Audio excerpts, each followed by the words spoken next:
बिस्मिल्लाहिर्रहमानिर्रहीम। दोस्तانو زه یو ځل بیا تاسو ته د انلاین لرنینګ یوټیوب چینل نه ښه راغلاست وایم. هیله ده چې روغ او جوړ به یاستئ.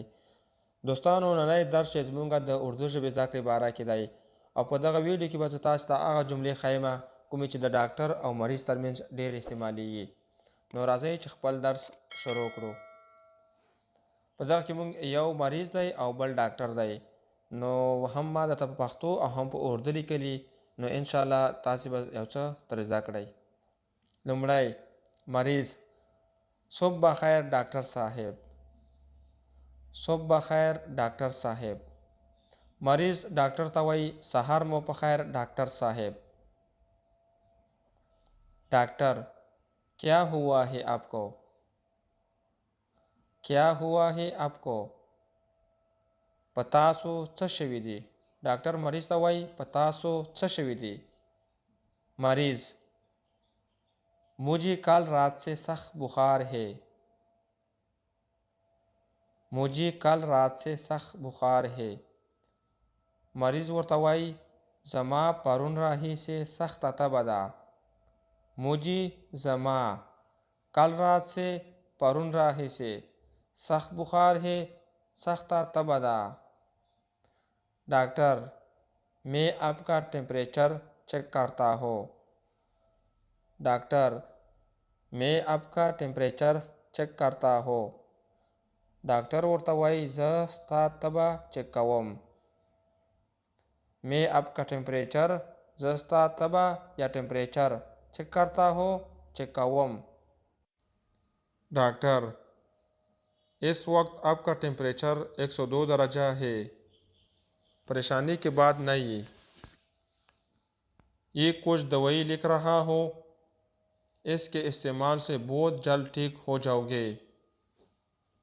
ډاکټر ورته وایي په دې وخت کې ستا ټمپریچر 102 درجې دی. د پریشانۍ کومه خبره نشته. دا څه دوايي درته لیکم. د دې استعمال سره به ډېر زر ښه شي.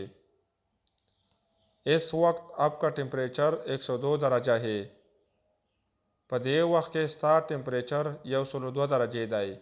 اس وقت په دې وخت کې आपका टेम्परेचर ستا ټمپریچر 102 درجه है 102 درجې دی.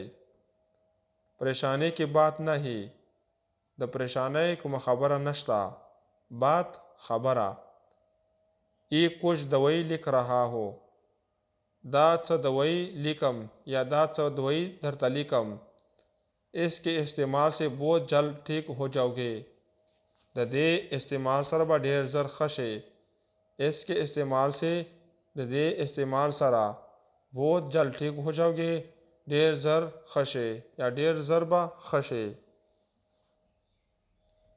डॉक्टर: आपको 2 दिन आराम करना चाहिए.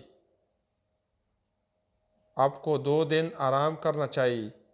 ډاکټر بیا ورته وایي تاسو ته 2 ورځې آرام کول پکار دي.